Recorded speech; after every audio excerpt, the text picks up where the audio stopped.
มาเก็บผักไปกินกับลาบปลาตองกันมื้อนี้ลาบปลาตองกายเนาะเอาจัก 2-3 ต้นพอเพราะว่าต้นนี่แหละกำลังเป็นดอกน้อยพี่น้องนี่มันจะล่ำใหญ่ๆอวบๆตัดไปกินแน่ละ 2-3 ต้นเนาะ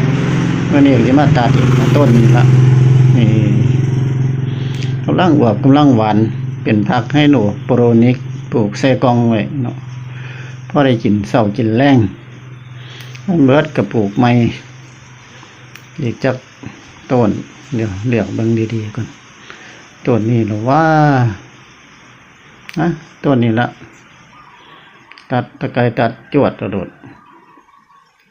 นี่อีกต้นนึงก็พอเพราะว่ากิน2 เท่านึงหรอกต้นนี้แล้ว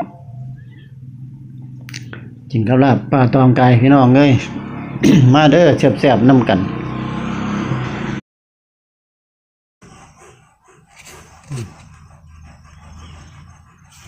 บ่ได้มาเบิ่งหลายมื้อเป็นเที่ยวว่ะ